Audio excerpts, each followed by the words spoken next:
Auzubillahiminasyaitonirrajim. Bismillahirrahmanirrahim. Assalamualaikum warahmatullahi wabarakatuh. Kami dari kelompok 7 yang terdiri atas Faridah Hamdiah, Finalia Istiqomah, Siti Aminah, dan Yunia. Kami di sini akan menjelaskan tentang hal, tamyiz, badal, dan yang lainnya. Yang pertama hal yang akan dijelaskan oleh Yunia. Yang pertama al-hal. Al-hal adalah isim mansub yang keberadaannya itu untuk menjelaskan keadaan. Fa'il atau maf'ul bih dalam satu kalimat dinamakan shahibul hal. Al-misal, contohnya jarul hisanu sari'an. Al-hal di sini menjelaskan keadaan fa'il. Kata sari'an menjelaskan keadaan al-hisan, dan al-hisan di kalimat tersebut berkedudukan sebagai fa'il. Contoh selanjutnya, la ta'kulu ta'ama haron. Al-hal di sini yang menjelaskan keadaan maf'ul bih, karena haron menjelaskan keadaan at-ta'ama yang berkedudukan sebagai maf'ul bih. Hal itu terbagi menjadi dua, yaitu isim mufrad, yakni hal yang tidak berupa jumlah sekalipun berupa saniyah atau jamak. Al-misal, contohnya, adal jaisu faizan. Yang kedua, murakkab atau jumlah, yakni terdiri dari jumlah baik ismiyah maupun fi'liyah.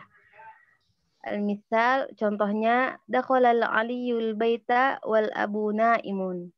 Contoh lagi, ra'aitus sariqa yakbiduhul bulis. Contoh lagi, istaiqaztu wasatal lail.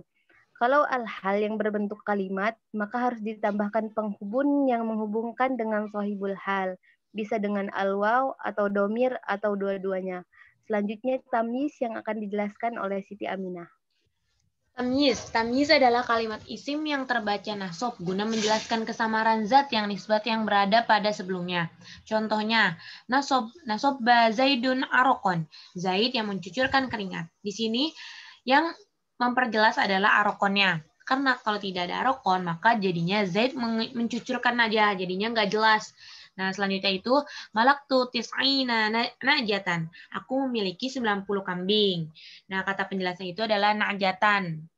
Itu kambing. Nah, tamyiz terbagi menjadi dua macam, yaitu ketika tamyiz berfungsi menjelaskan kesamaran zat, maka dinamakan mufrad, dan ketika menjelaskan kesamaran penisbat hukum, maka dinamakan tamyiz jumlah. Tamyiz zat adalah tamyiz yang menjelaskan kesamaran zat yang disebutkan sebelumnya. Contoh, malaktu tis'ina na'jatan. Aku memiliki 90 kambing. Lafaz na'jatan didatangkan guna menjelaskan kesamaran kandungan dari lafaz tis'ina, 90 kambing. Sebab mungkin arti lain seperti 90 kerbau, sapi, dan sebagainya. Tetapi setelah datangnya lafaz na'jatan, maksudnya jelas, yaitu 90 kambing. Yang kedua itu adalah tamyiz nisbat atau jumlah. Tamyiz nisbat atau jumlah adalah tamyiz guna menjelaskan jumlah yang samar penisbatan hukum yang disandarkan pada mahkum alaih. Nah, contohnya hasuna ali hulukon. Ali itu baik akhlaknya.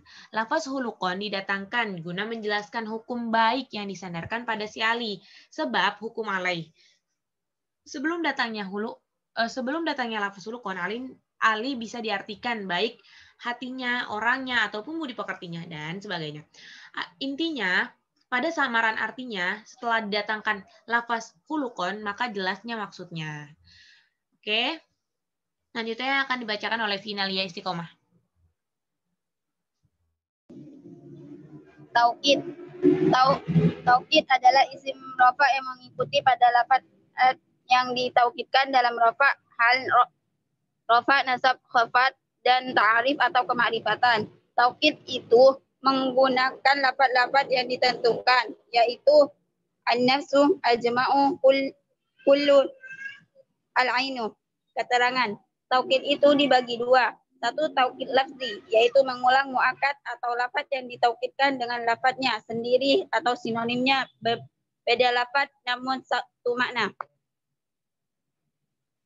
Pengulangan tersebut ada kalanya berupa isim zahir, isim dhamir, fi'il, huruf, jumlah fi'liyah, jumlah ismiyah. Contoh dengan lafaznya, ja'a aliyun. Benar-benar Ali telah datang. Contoh dengan sinonim, ata ja'a khaladun. Sungguh Khalid telah datang. Antara lafaz ata dan dengan ja'a hanya berbeda lafaz tetapi maknanya sama, yakni telah datang. Dua, taukid maknawi. adalah isim yang mengikuti pada muakkad atau lafaz yang ditaukidkan di dalam i'rab rafa, nasab, jar, dan ma'rifat. Tidak dalam nakirah dan guna menguatkan maksud lafaz sebelumnya. Maksud dalam i'rab dan ma'rifat adalah apabila muakkad ma'rifat maka taukid ma'rifat. Apabila muakkad terbaca rafa maka taukid terbaca rafa. Apabila muakkad terbaca nasab maka taukid terbaca nasab dan seterusnya. Selanjutnya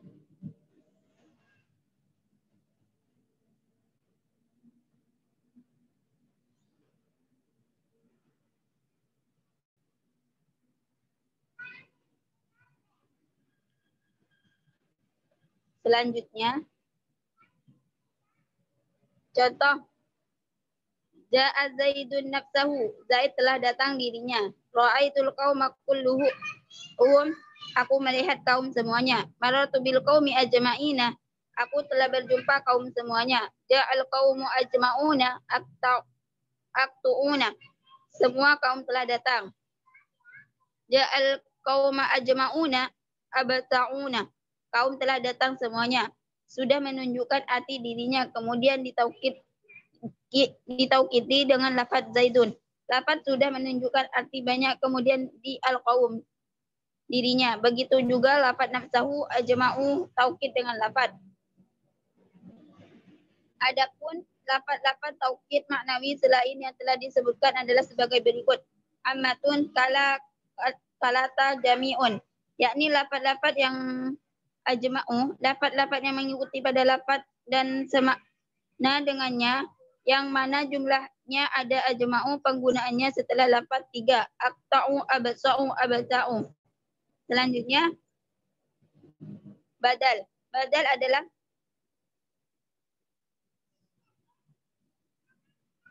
apabila isim diganti oleh isim atau fi'il diganti fi'il, maka dalam hal seluruh i'rabnya badal harus mengikuti i'rabnya mubdal minhu. Badal terbagi 4 bagian, yaitu badal sya'i, min sya'i, badal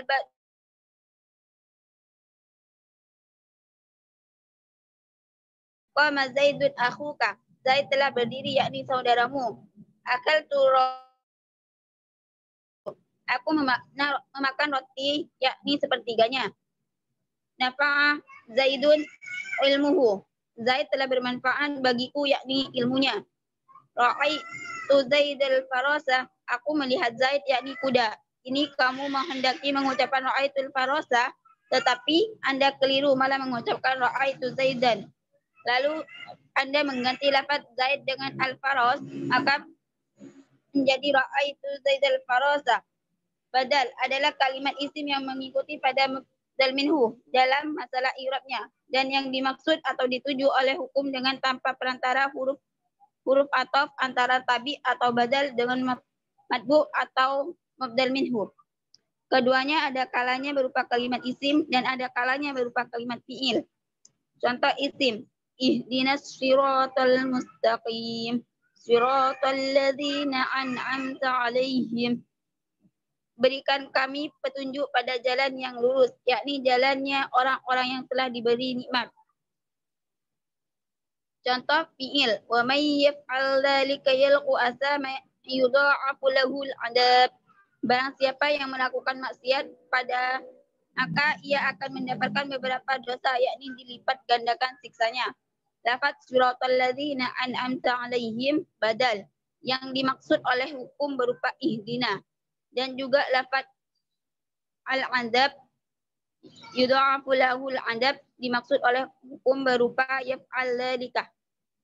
Jadi seakan-akan mengucapkan ihdinas siratal ladzina dan seakan-akan mengucapkan yudha'afu lahul 'adzab wa may yaf'al dzalik.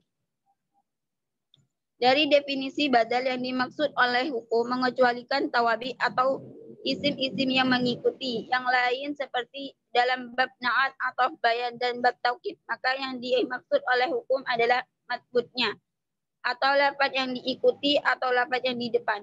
Contoh, ja'a Zaidun nafsahu, yang dimaksud hukum ja'a adalah Zaidun, bukan nafsahu. Pembagian badal. Badal terbagi 4. 1. Badal kullu minal kulli, yakni badal merupakan keberadaan atau zatiyah dari mubdal minhu. Contoh, Ja'a Zaidun akhuka. Zaid telah datang, yakni saudaramu. Lafaz akhuka badal, artinya sama dengan lafaz Zaidun, mubdal minhu. Maka dari itu dinamakan badal kullu minal kulli. 2. Badal ba'da min kull, yakni badal merupakan bagian atau juz dari mubdal minhu. Juznya badal ada kalanya lebih sedikit dari mubdal minhu. Contoh, akal turaghifu sulusuh. Saya telah memakan roti, yakni sepertiganya. 3. Badal istimal, yakni badal dan mubdal minhu ada kaitannya erat selain berupa juz'iyah dan kulliyah. Contoh, a'jabani Zaidun ilmuhu. Zaid mengagumkan diriku, yakni ilmunya. Lafaz ilmuhu badal ada kaitan erat dengan lafaz Zaidun mubdal minhu, yaitu bahwa Zaid yang alim pasti tidak lepas dari ilmu. Sedangkan ilmu bukan juz atau zatiyahnya. Zaid mubdal minhu, maka dari itu dinamakan badal istimal. 4. Badal mubayan. Lafaz disebutkan guna dijadikan badal dari mubdal minhu yang salah atau keliru ucap. Contoh, ja'al muallimul al-tilmidu. Telah datang pengajar, yakni murid. Lafaz al-tilmidu dinamakan badal walad apabila dalam hati mutakalim ingin mengucapkan lafaz al-tilmidu tetapi lisan salah ucap, malah yang diucapkan lafaz al-muallim. Penyebutan badal dan mubdal minhu disengaja secara sahih. Selanjutnya akan dibacakan oleh Kak Fariza. Selanjutnya adalah na'at. Menurut Syekh Mustafa Al-Ghulaini, na'at adalah lafaz yang disebut sesudah isim untuk menjelaskan sebagian dari tingkah-tingkahnya isim tersebut atau menjelaskan lafaz yang berhubungan dengan isim tersebut. Contoh, ja'a tilmizu mujtahidun.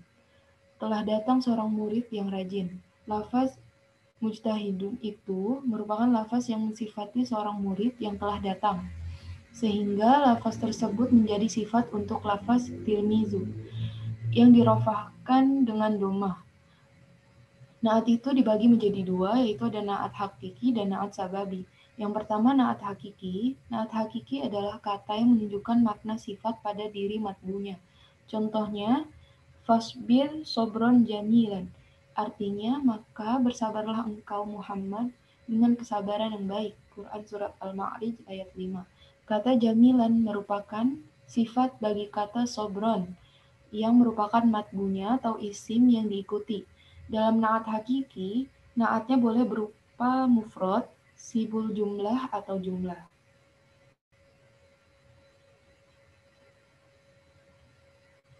Yang kedua, na'at sababi. Na'at sababi adalah na'at yang mensifati isim yang ada kaitannya dengan matbunya. Dalam na'at sababi, sifat yang ada tidak menunjukkan sifat pada matbunya, melainkan kata setelah na'atnya. Na'at pada na'at sababi harus berupa isim mufrad dan mengikuti matbunya pada hal i'rab atau rafa, nasab, dan khafad, dan tayyina atau nakirah dan ma'rifah, serta mengikuti kata setelah pada hal nau atau muzakkar dan muannas. Contoh na'at sababi adalah ja'ar rajulul karimu abuhu. Artinya pria yang murah hati itu datang sebagai ayahnya. Contoh di atas merupakan contoh na'at sababi karena karimu merupakan sifat bagi kata setelahnya walaupun secara lafziyah ikut ke kata sebelumnya.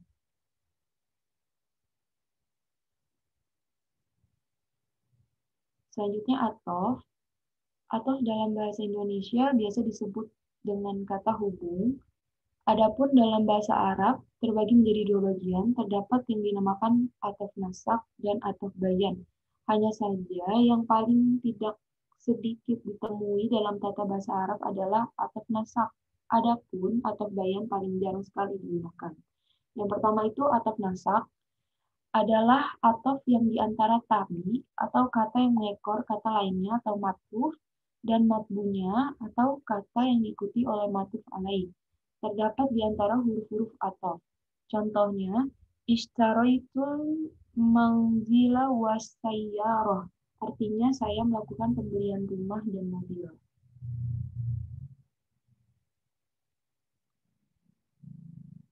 Kata manzila dan sayyarah dua-duanya memiliki status i'rab yang sama, yakni nasab. Mengapa? Karena salah satu keduanya terdapat huruf yang membuat dua-duanya harus dibaca sama dan mesti memiliki status i'rab yang sama, yakni huruf ataf yang berupa huruf waw. Dari contoh ini dapat diketahui bahwa manzila sebagai matuf alaihi sebab yang disambungi, sementara sayyarah sebagai matuf sebab yang menyambungkan. Kedua, ataf bayan. Ataf bayan adalah kalimat isim jamid yang mengekor matbunya, yang serupa sifat dalam segi menyatakan matbunya tanpa terdapat perantara huruf atau. Contohnya, Ja'a Abu Bakar, artinya Abu Bakar datang.